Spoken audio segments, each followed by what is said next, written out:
What's up guys, I'm Cavalier, ATHLEAN-X.com. So today I'm going to tell you how to get your biceps to start growing a lot faster.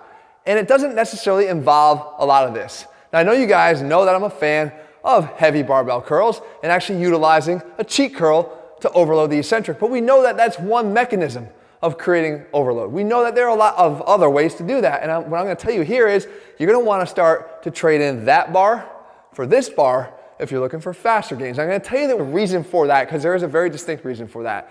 But it's going to require that you don't just do a chin up, because there's some issues with a chin up, my favorite exercise, when it comes to bicep development.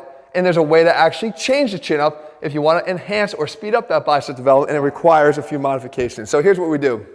The first thing is, obviously with a chin up, we're going an underhand grip. But we need to look at how wide that grip needs to be, and more importantly, how wide the grip is in relation to the elbows. Because anatomically, guys, we have something called the carrying angle of the elbow. The carrying angle is in place to allow us to actually carry something at our sides and not interfere with locomotion of the legs. So we know that the angle, actually, if you look at the upper arm, comes down and kind of veers a little bit to the outside. So that if we had something in our hands, it wouldn't hit the legs, as I said. Well, when we curl our arm up and we train our biceps and bring our elbow into flexion here, the same thing happens here. The arm doesn't go straight up or even inward. It actually goes a little bit to the outside of the shoulder. So what we want to do is we want to be able to mimic that because we want to, again, maximally target the biceps. So when we get to the bar and we take an underhand grip, we'd want to make sure that the elbows are more inward in relation to the hands. Hands outside the elbows, right? Because we can't manipulate this. Once we grab a bar, it's fixed.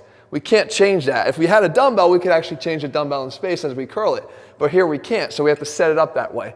The next thing we want to do is, we talked about this tip before, of involving the biceps more by deactivating the forearms. And we could do that by bending back the wrist a little bit. Now, be careful when you do this. You want to make sure that you're not just gripping in the outer fingers, because that could lead to some medial elbow pain that we talked about before. So you actually want to grip the bar. You just then rotate backwards, just like this. Grip it in the palm, rotate backwards. Your hands are outside of your elbows. Now, as you start to curl, this is where all the difference is made. When I come and I curl up to the top here, you don't want to collapse yourself down.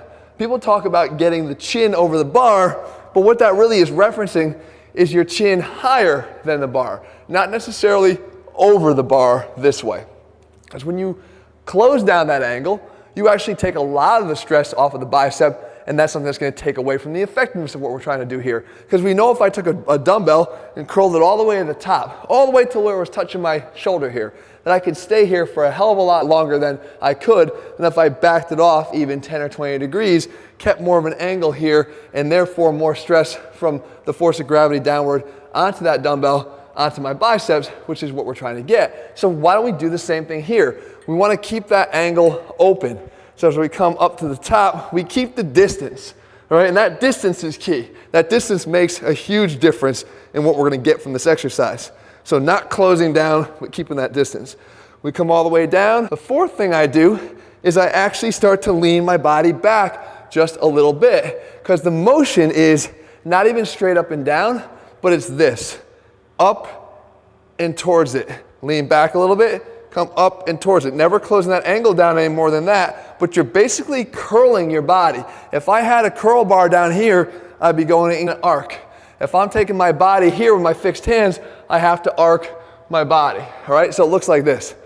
I'm down and here, up, I come a little bit closer, down and away, up and closer, down and away, up and closer, just like that.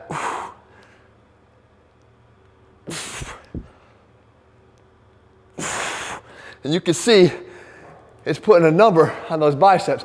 Now, why does this work so well? We talked about an alternative mechanism to overloading. We talked about eccentric muscle damage being one of those options, but we also talked about progressive overload.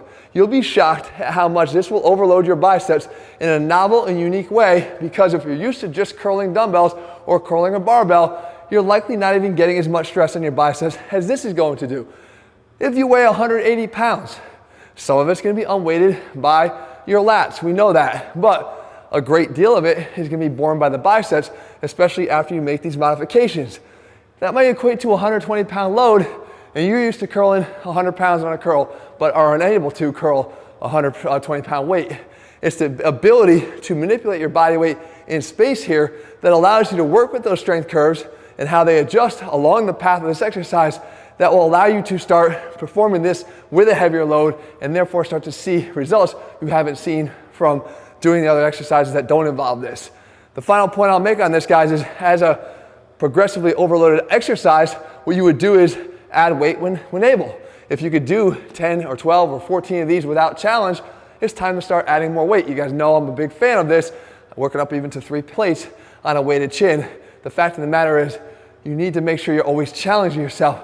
But when we make these modifications, I promise you, you're gonna see faster gains in your biceps than you ever have before. If you found this video helpful, leave your comments and thumbs up below. Let me know what I'm gonna cover. I'll do my best to do that for you. If you're looking for step-by-step plans, guys, that at times we incorporate body weight as the resistance option because we know it's the best option for what we're trying to accomplish. We work them all in with all of our barbell and dumbbell exercises as well. They're all over at ATHLEAN-X.com. In the meantime, if you haven't already, guys, please subscribe and turn on your notifications so you never miss a video when we put one out. All right, guys, talk to you again soon.